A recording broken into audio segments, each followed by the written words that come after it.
The Quiet Floor, Part 1. The hotel had 26 floors, but nobody talked about the 14th. Nadia Karim had worked as a night receptionist at the Langford Hotel for almost 3 years. She knew the building better than most people knew their own homes. She knew which elevators made strange sounds after midnight. She knew which hallway lights flickered when the wind hit the east side of the building. She knew the names of the regular guests, their favorite rooms, and how they liked their coffee in the morning. But she had never set foot on the 14th floor. It was not that the floor was locked or forbidden. There was no chain across the stairwell, no warning sign on the elevator panel. The button for floor 14 was right there between 13 and 15, same as in any other building. But in her 3 years at the Langford, not a single guest had ever been placed on that floor. And whenever she had asked about it, the answer was always the same: a shrug, a change of subject, or a short sentence that explained nothing at all. "We just don't use it." Her manager, Mr. Calloway, had told her during her first week. He had said it the way someone might say the sky is blue, like it was a simple fact that needed no further discussion. Nadia had accepted it. She was not the kind of person who went looking for trouble. She did her job, she went home, she slept through the day, and she came back every night to sit behind the front desk from 10 in the evening until 6 in the morning. It was quiet work, and she liked quiet. But that changed on the night of October the 7th. It started with a phone call at 2:14 in the morning. The lobby was empty. The only sound was the low hum of the heating system, and the occasional car passing on the wet street outside. Nadia was reading a book behind the desk when the phone rang. She picked it up the way she always did. "Good evening, Langford Hotel. This is Nadia." There was breathing on the other end. Not heavy or threatening, just the soft, steady sound of someone who was there but not speaking. "Hello," she said again. "Can I help you?" A voice came through. It was a woman's voice, thin and dry, as if she had not spoken in a long time. "I need someone to come to my room." Nadia straightened in her chair. "Of course. Which room are you calling from?" There was a pause. Then the woman said, "Room 1408. Nadia's fingers stopped above the keyboard. She stared at the phone as if it had just spoken in a language she did not understand. Room 1408 would be on the 14th floor, the floor that was never used. "I'm sorry," Nadia said carefully. "Could you repeat that?" "Room 1408, the woman said again. "Please, the lights won't turn on." Nadia pulled up the hotel system on her computer. She searched for the room. The screen showed what she already knew. Floor 14 was listed as inactive. No rooms were booked, no guests were registered. According to the system, the entire floor was empty, and had been for as long as the digital records went back. "Ma'am, I think there might be a mistake," Nadia said. "That floor isn't currently—" The line went dead. Nadia sat still for a long moment. She looked at the phone, then at the screen, then at the elevator doors across the lobby. The building was silent. She told herself it was a wrong number. Maybe someone from another hotel had confused the name. Maybe it was a prank. These things happened in the middle of the night. She went back to her book. But 10 minutes later, the phone rang again. Same line, same breathing, same voice. "Please," the woman said, "I can hear someone outside my door." This time, Nadia felt something cold move through her chest. It was the feeling she got when something did not fit, when the shape of the world suddenly did not match the picture she had built in her head. "Ma'am, I'm going to check on this for you," Nadia said, trying to keep her voice steady. "Can you tell me your name?" "Elena," the woman whispered. "Elena Marsh." Nadia typed the name into the system. Nothing came up. No past bookings, no current reservations, no record at all. "Elena, I'm going to send someone up," Nadia said, though she had no idea who she would send. She was the only staff member on the ground floor at that hour. The security guard, Tomas, was supposed to be doing his rounds on the upper floors, but he had a habit of sitting in the break room on the 3rd floor, watching football highlights on his phone. She called Tomas. He picked up on the 4th ring. "What's up?" he said, sounding half asleep. I got a call from the 14th floor. A woman says she's in room 1408. There was a silence that lasted a beat too long. Then Tomas laughed. Good one. I'm serious. Nadia, there's nobody on 14. There's never anybody on 14. I know that. But the call came through, twice. She gave me a name, Elena Marsh. Tomas stopped laughing. She could hear him shifting in his chair. Look, it's probably a system error. These old phone lines cross sometimes. Can you go check? Another pause. You want me to go to 14, right now? Yes. He let out a long breath. Fine. Give me 5 minutes. Nadia waited. She watched the security camera feeds on the small monitor behind the desk. She could see the empty hallways on floors 12, 13, and 15. But when she tried to switch to the 14th floor camera, the screen showed nothing but static, a wall of gray and white noise, like a television with no signal.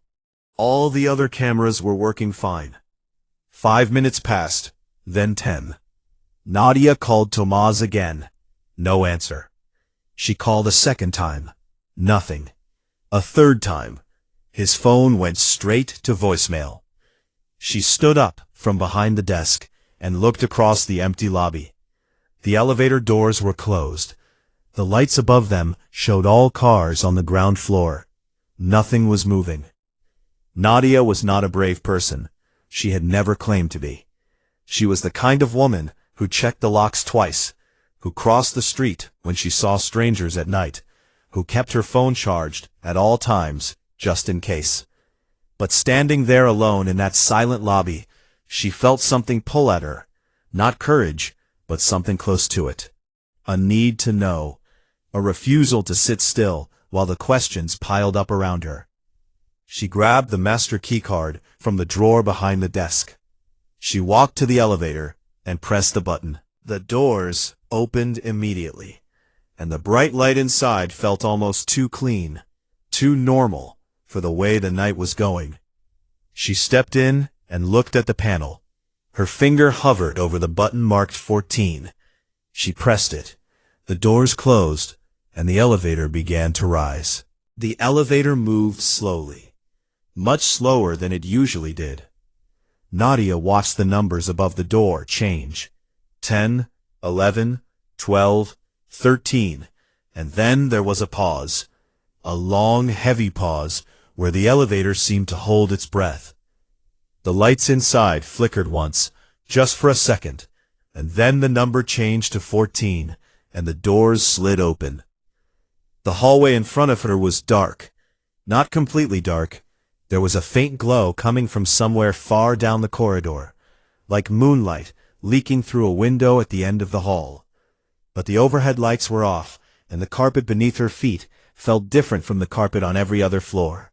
It was thicker, softer, as if it had never been walked on. The air was cool and still. It had a smell she could not quite place. Old paper, maybe, or dried flowers. Something that had been closed up for a long time. Nadia stepped out of the elevator and let the doors close behind her. The sound of them shutting felt louder than it should have. She stood still for a moment and let her eyes adjust to the dim light. The hallway looked the same as every other floor in the hotel. Same wallpaper, same brass room numbers, same sconces on the walls. But everything was untouched. There were no scuff marks on the baseboards, no fingerprints on the door handles. It looked like a floor that had been built and then immediately forgotten. She took out her phone and turned on the flashlight. The beam cut through the darkness and landed on a row of doors stretching down the corridor. She began to walk. Room 1401, 1402, 1403. She passed each one without stopping. Her footsteps made no sound on the thick carpet. The silence around her was so deep that she could hear her own heartbeat in her ears. She reached room 1408 and stopped. The door looked exactly like every other door on the floor.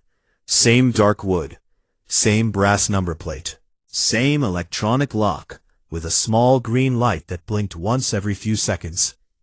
But as she stood in front of it, she noticed something that made her stomach tighten. There were scratches on the inside of the door frame. Thin, shallow lines in the wood, grouped in sets of 4, like someone had dragged their fingernails across the surface, again and again. Nadia held up the master keycard. Her hand was steady, but her breathing was not. She pressed the card against the lock. There was a click, and the green light turned solid. She pushed the door open. The room was empty. Not just empty of people, empty of everything. There was no bed, no furniture, no curtains on the window. The floor was bare concrete beneath a thin layer of dust. The walls were painted the same cream color as the rest of the hotel. But there were marks on them. Someone had written on the walls in what looked like black marker, and the words covered almost every surface from floor to ceiling. Nadia stepped inside and moved her flashlight across the writing. Most of it was the same 2 words repeated over and over. She knows. She knows. She knows. The letters varied in size. Some were small and careful. Others were large and jagged, as if written in a hurry or in anger. In the far corner of the room, a different message stood out from the rest. It was written in larger letters, and it was circled several times. It was not an accident. Nadia's mouth went dry. She took a step back and felt something under her shoe. She looked down. There was a small, dark object on the concrete floor. A hotel keycard. She picked it up and turned it over. On the back, someone had written a name in blue ink. E. Marsh. Elena Marsh, the woman who had called. Nadia slipped the card into her pocket and backed out of the room. Her mind was racing now, trying to build a picture from the pieces she had found, but the pieces did not fit together in any way that made sense. A woman had called from a room that had no phone, no furniture, and no guest. The walls were covered in writing that spoke of something being hidden. And Tomas, who had come up here before her, was nowhere to be seen. She moved down the hallway, checking the other rooms. Most of them were locked, and would not respond to her keycard. But room 1412 opened. Inside, she found Tomas. He was sitting on the floor with his back against the wall, his legs stretched out in front of him. His eyes were open, staring straight ahead at nothing. His phone was in his hand, the screen dark. He was breathing, but he did not blink. He did not move. He looked like a man who had seen something that had taken every thought from his head and left him hollow. "Tomas," Nadia said sharply. "Tomas, can you hear me?" His lips moved. A sound came out, but it was barely a whisper. She leaned closer. "Don't open the last door," he said. "What? What door? Tomas, what happened to you?" His eyes shifted slowly until they met hers. There was something in them that she had never seen in another person's face before. A deep, cold terror that seemed to come from somewhere far inside him, from a place that should never be reached. "The last door on the left," he whispered. 1414. Don't open it." Nadia looked over her shoulder, at the dark hallway. She could see the doors stretching away into the gloom. The last door on the left would be at the very end of the corridor, near the faint glow she had noticed when she first arrived. "What's in there?" she asked. Tomas closed his eyes and shook his head. A tear ran down his cheek, and his whole body began to tremble. Nadia stood up. She wanted to help him, to get him on his feet and into the elevator and down to the bright, safe lobby where everything made sense. But something held her in place. The same pull she had felt downstairs, that stubborn need to know, that refusal to walk away from a question without an answer. She left Tomas sitting against the wall and walked back into the hallway. Her flashlight beam moved ahead of her, like a searchlight cutting through fog. She counted the rooms as she passed them. 1409, 1410, 1411, 1412, where Tomas sat frozen, 1413, and then she was standing in front of 1414. The door looked different from the others. It was older, heavier. The wood was darker, almost black, and the brass number plate was tarnished and dull. There was no electronic lock on this door. Instead, there was an old-fashioned keyhole, the kind that required a real metal key. Nadia tried the master keycard anyway. Nothing happened. Locked. She stood there for a long moment, staring at the door. The faint glow she had seen from the elevator was coming from underneath it, a thin line of pale light that spilled out onto the carpet and seemed to pulse gently, like something breathing on the other side. Then she remembered the keycard in her pocket, the one she had found in room 1408, the one with Elena Marsh's name on it.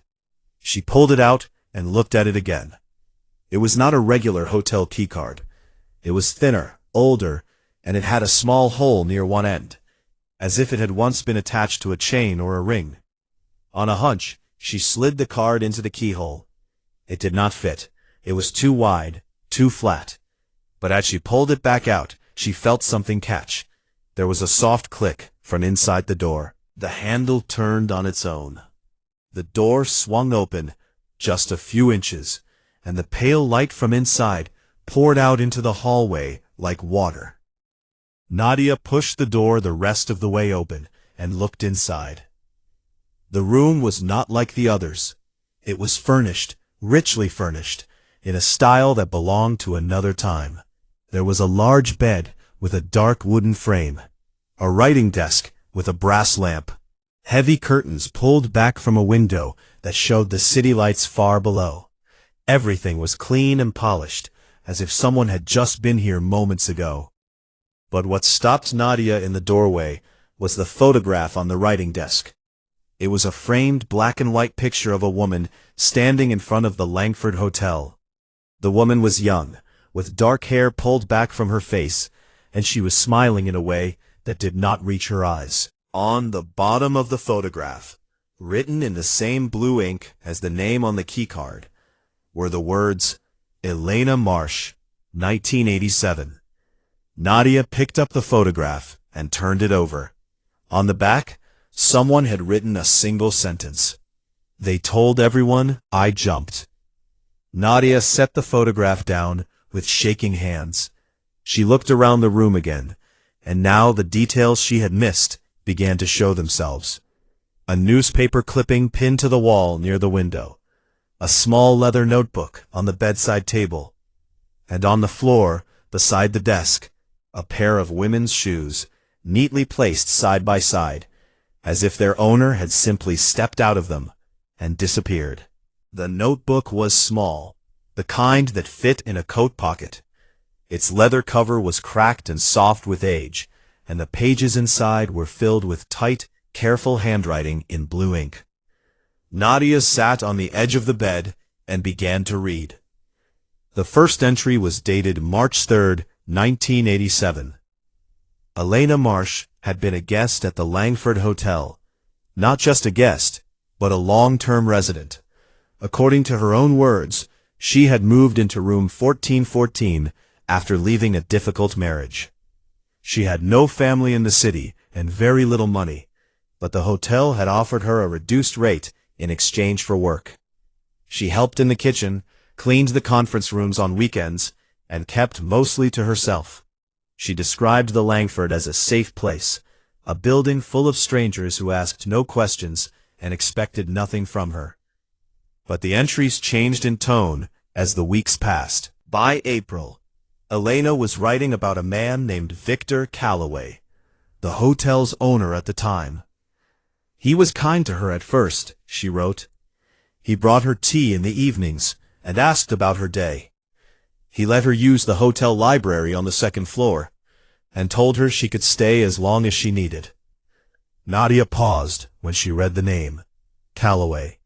Her manager's name was Calloway, Mr. Gerald Calloway, who had worked at the Langford for decades and who had told her on her first day that the 14th floor was simply not in use.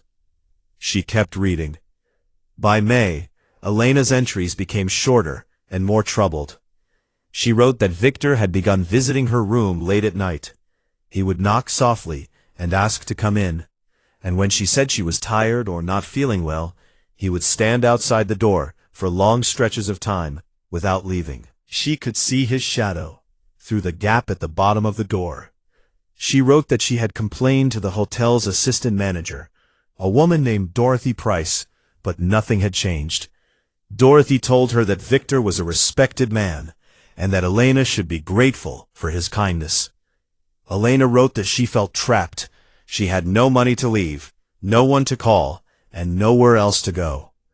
The entries in June were the most difficult to read.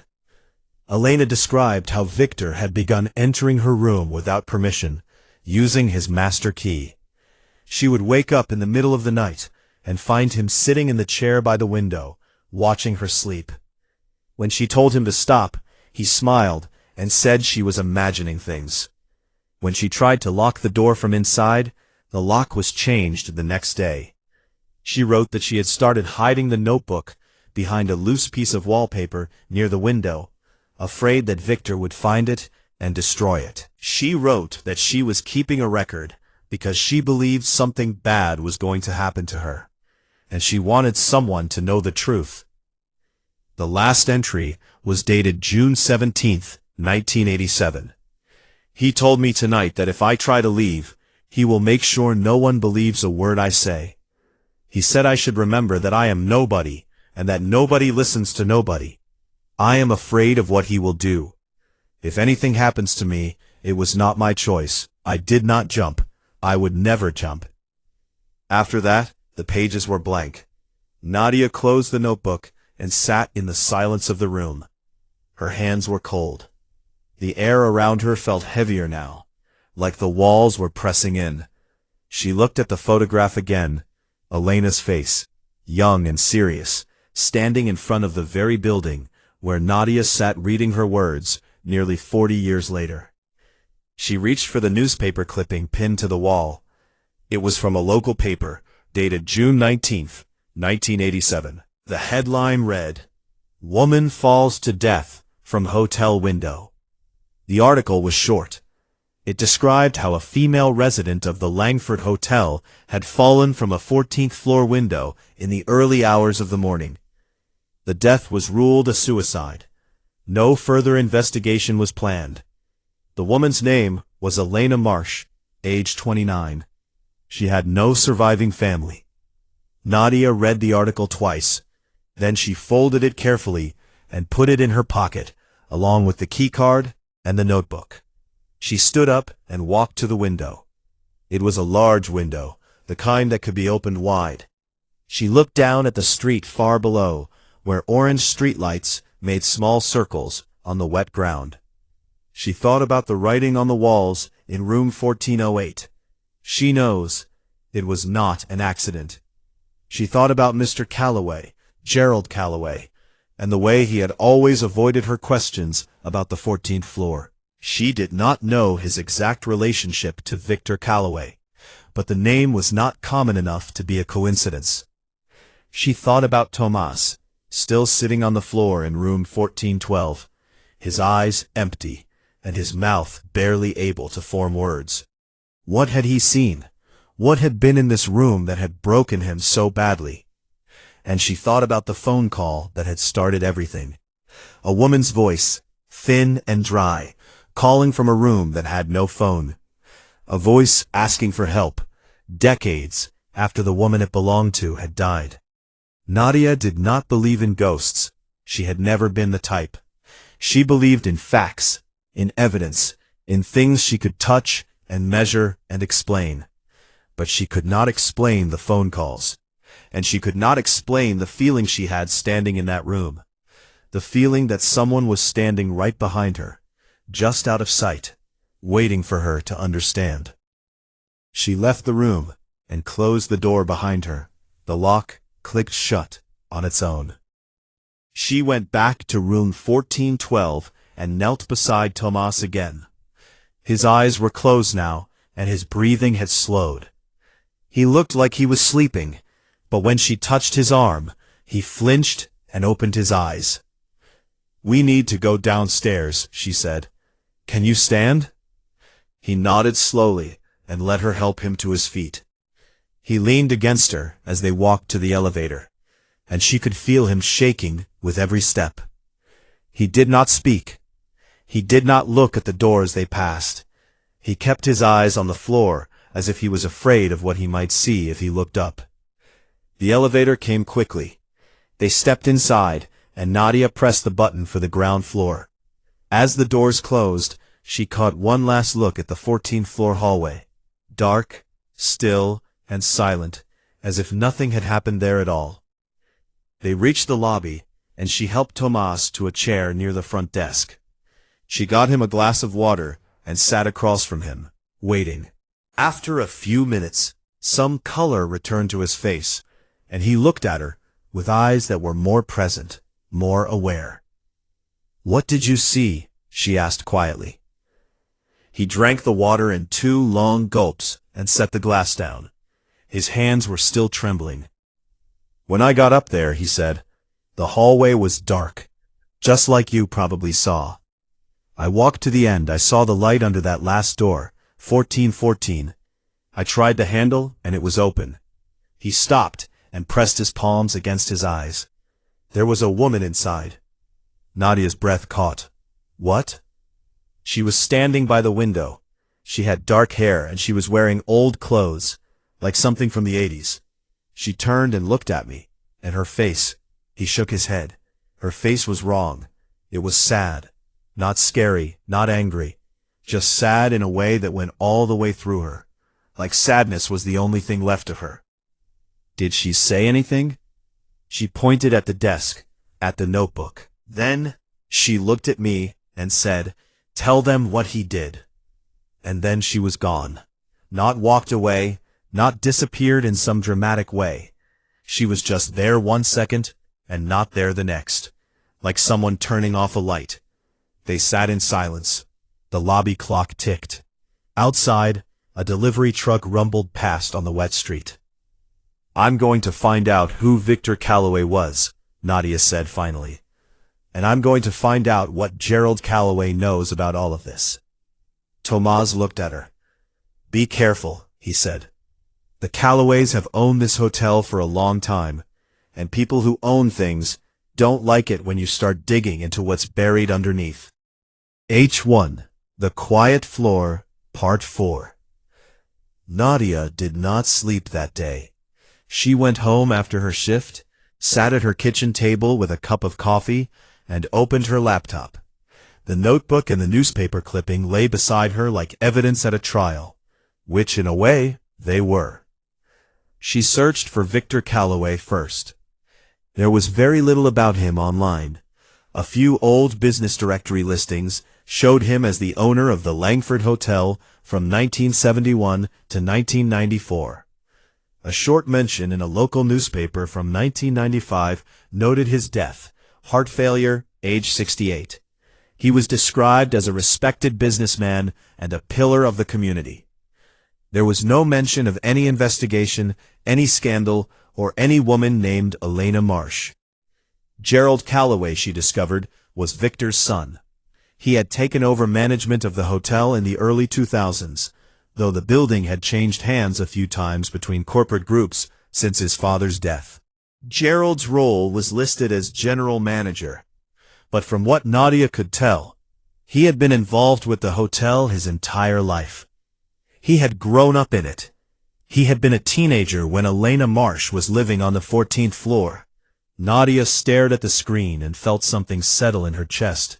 Not fear, but determination. Gerald Calloway had been there. He might not have been responsible for what happened to Elena, but he almost certainly knew about it. And he had spent decades making sure nobody else found out. She picked up her phone and called the city records office. After being transferred 3 times, she finally reached a clerk who could help her search for death records from 1987. The clerk found Elena Marsh quickly. Date of death June 18, 1987. Cause of death listed as injuries from a fall. Manner of death ruled suicide. The case had been closed within a week. There was no autopsy beyond the basic examination, no witness statements on file, and no detective assigned to follow up. Nadia asked if there were any other records related to the Langford Hotel from that year. The clerk paused, typed something, and then said there was one more item. A missing person report filed on June 20th, 1987, 2 days after Elena's death. The report had been filed by a woman named Dorothy Price, and it concerned a housekeeper named Maria Santos, who had worked at the hotel and had not been seen since June 17th, the same day as Elena's last notebook entry. The report had been closed after 2 weeks with no resolution. Maria Santos was never found. Nadia wrote down every detail and hung up. Her coffee had gone cold. The apartment was quiet, except for the sound of rain against the window. She sat there thinking for a long time. 2 women connected to the Langford Hotel, both gone within days of each other. One declared dead by suicide. One simply vanished. And the only people who could have explained what happened, Victor Calloway and Dorothy Price, were both dead. All that was left was Gerald. That evening, Nadia arrived at the hotel an hour before her shift. She found Gerald Calloway in his office on the 2nd floor, sitting behind his desk with a cup of tea and a stack of papers. He was a tall man in his late 50s, with gray hair and a calm, measured way of speaking. In 3 years, Nadia had never seen him raise his voice or lose his patience. He was the kind of man who made everything seem reasonable and under control. She knocked on the open door. He looked up and smiled. "Nadia, you're early." "I wanted to talk to you about something," she said. She stepped inside and closed the door behind her. The click of the latch seemed to change the air in the room. Gerald set down his pen. "What's on your mind?" Nadia sat in the chair across from his desk. She had rehearsed this conversation a dozen times in her head. But now that she was here, she decided to be direct. There was no gentle way to ask what she needed to ask. "I went to the 14th floor last night," she said. Gerald's expression did not change. He held her gaze with the same calm, pleasant look he always wore.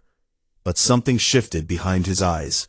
A flicker, quick and small, like a candle flame touched by a draft. "I see," he said. "And why did you do that?" "I received a phone call from room 1408. A woman said she needed help. She said her name was Elena Marsh." Now the change was visible. Gerald's jaw tightened. His fingers curled slowly around the edge of his desk. He did not blink for several seconds. "That's not possible," he said, quietly. "I know. Elena Marsh died in 1987. She fell from a 14th floor window, and her death was ruled a suicide." Nadia reached into her bag and placed the notebook on the desk between them. But according to her own words, she didn't jump. Gerald stared at the notebook.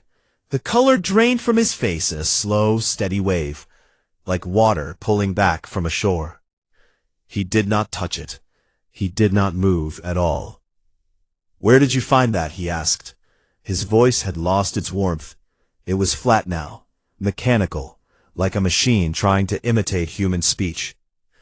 "In room 1414, along with a photograph, a newspaper clipping, and a pair of shoes that have been sitting on the floor for nearly 40 years. Nadia leaned forward. "Mr. Calloway, what happened to Elena Marsh?" Gerald stood up from his chair. He walked to the window and stood with his back to her, looking out at the city below. The rain was still falling, and the streetlights made long, wet reflections on the road. "My father was not a good man," he said after a long silence. "I knew that even as a child. He was charming and generous in public, but behind closed doors he was something else entirely. He controlled everything, the hotel, the staff, the people who lived here. He believed that because he owned the building, he owned everything inside it, including the people." He turned to face her. His eyes were red, and his hands hung at his sides like dead weights. "Elena was kind to me when I was young. She used to help me with my homework in the kitchen after school. She was smart and quiet, and she didn't deserve any of what happened to her." He paused and took a breath that shook in his chest. "My father became obsessed with her. When she tried to resist, he became dangerous, and when she tried to leave, he made sure she couldn't. The words came out steady, but her heart was hammering. Gerald closed his eyes. I was 15 years old. I was in my room on the 16th floor. I heard shouting. Elena's voice, then my father's. Then I heard a sound that I have never been able to forget. A scream that started loud and ended in nothing. He opened his eyes and looked directly at Nadia. I ran to the 14th floor. The door to her room was open. My father was standing by the window. The window was open too. He looked at me and said, "She jumped. But the window, you can't open it wide enough from the inside to fall through. Someone would have to push it all the way out. Someone would have to push her." The room was completely silent. Nadia could hear her own pulse in her ears. "I was 15, Gerald said again, as if the number explained everything. I was afraid of him. Everyone was afraid of him. Dorothy Price knew what happened, and she said nothing. Maria Santos, she was the housekeeper who cleaned Elena's room. She told my father that she was going to the police. She disappeared the next day. My father said she had gone back to her family in another country, but I never believed that." "So you've known the truth for almost 40 years, Nadia said, "and you've kept it hidden." Gerald's face crumbled. He leaned against the window frame and pressed his hand against his forehead. "I sealed the floor. I made sure no one went up there. I told myself I was protecting her memory, keeping her room the way she left it, making sure no one disturbed it. But I know what I was really doing. I was protecting myself, protecting my family's name, protecting the business my father built on top of a dead woman's silence." Nadia stood up and took the notebook from the desk. "This isn't your secret to keep anymore." The Quiet Floor, Part 5. The next 48 hours moved fast, and Nadia moved with them. She did not go to the police right away. She knew that a 40-year-old case with no physical evidence, beyond a notebook and a newspaper clipping, would not be enough to open an investigation on its own. She needed more. She needed the kind of proof that could not be ignored or explained away. The first thing she did was photograph everything. She went back to the 14th floor during the day, when sunlight came through the windows at the end of the hallway and made the darkness feel less heavy. She took pictures of every room she could access, the writing on the walls in 1408, the furnished room in 1414, the photograph, the shoes, the newspaper clippings still pinned to the wall. She photographed the notebook, page by page, every word in Elena's handwriting, every date, every detail. Then she began to dig deeper. The city library had an archive of local newspapers going back to the 1960s. Nadia spent an entire afternoon searching through the records from 1987, and what she found confirmed everything Elena had written and everything Gerald had told her. The original newspaper report of Elena's death was only 4 lines long. No follow-up stories were ever published. The police report, which she obtained through a public records request, was barely a page. It described the incident as a straightforward suicide, noted that the deceased had no family to notify, and closed the case within 6 days. But tucked into the same archive folder, Nadia found something else.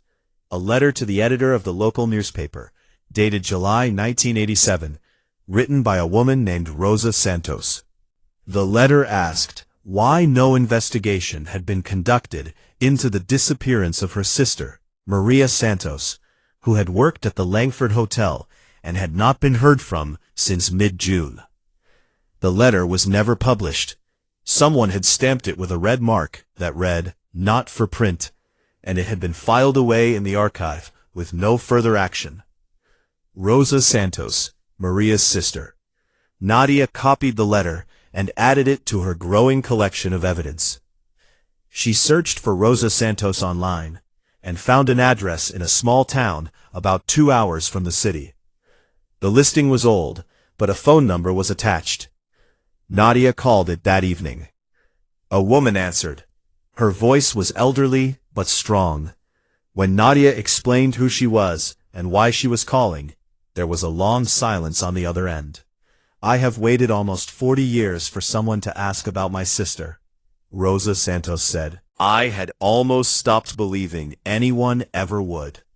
Rosa told Nadia everything she knew. Maria had called her the night before she disappeared, crying and frightened. She said she had seen something terrible at the hotel. A woman had been killed, and the owner had done it. Maria told Rosa she was going to report it. Rosa begged her not to, begged her to just leave the city and come home. But Maria said she owed it to the woman who had died. She said someone had to speak the truth. That was the last time Rosa ever heard her sister's voice. Rosa had gone to the police 3 times. Each time she was told that Maria was an adult who had likely moved on, and that there was no evidence of any crime. She had written letters to the newspaper, to city officials, to anyone who would listen. Over the years, the silence had grown so thick around the story that it seemed to swallow it whole, and Rosa had been left alone with her grief and her anger and her certainty that something evil had been done and that no one had cared enough to stop it. Nadia drove to Rosa's house the next day. She brought copies of Elena's notebook, the photographs from the 14th floor, and the original newspaper clipping. When Rosa saw them, she held the pages in her trembling hands and wept. She said it was the first time in decades that she felt anyone believed her. Together, they went to the police. The detective assigned to the case was a woman named Sergeant Priya Anand. She was young, sharp, and she did not dismiss the evidence the way others had before. She took Nadia's photographs, the notebook, the letter, and Rosa's testimony. She opened a formal investigation into the death of Elena Marsh and the disappearance of Maria Santos. Within a week, a forensic team was sent to the Langford Hotel. The 14th floor was sealed off as a crime scene. Technicians examined room 1414 and found fingerprints that matched records from 1987. They found traces of blood on the window frame that had been painted over, but never properly cleaned. They found scratches on the outside of the window ledge that were consistent with someone gripping the edge. Not someone who had jumped, but someone who had been pushed and had tried to hold on. In the basement of the hotel, behind a false wall in a storage room that had not been opened in decades, they found something else. A set of bones, wrapped in old hotel bedsheets, buried under a layer of concrete that had been poured sometime in the late 1980s. Dental records confirmed what Nadia and Rosa already knew. The remains belonged to Maria Santos. Gerald Calloway was brought in for questioning. He did not resist. He did not ask for a lawyer. He sat in the interview room and told the police everything he had told Nadia, and more. He described the night Elena died in detail. The argument, the scream, the open window, his father standing in the room with a look on his face that Gerald described as empty, like a man who had just put out a fire and felt nothing about the damage it had caused. He told them about Maria Santos. His father had confronted Maria the day after Elena's death. Gerald had heard raised voices in the basement. The next morning, his father had told the staff that Maria had left the city. Gerald had never gone into the basement after that. He said he had always known, somewhere deep inside, what had happened down there. But knowing something and facing it were 2 very different things, and he had chosen to look away for almost 4 decades. Gerald Calloway was not charged with murder, but he was charged with concealing a crime, obstruction of justice, and failure to report a death. The charges were serious, and the case made national news. The story of Elena Marsh and Maria Santos, 2 women forgotten by a system that had been designed to protect them, became front-page headlines. Rosa Santos was interviewed by every major news outlet in the country. She sat in front of cameras with quiet strength and said the same thing every time. My sister deserved better. Elena deserved better. They both deserved to be remembered. The Langford Hotel closed its doors 3 months after the investigation began.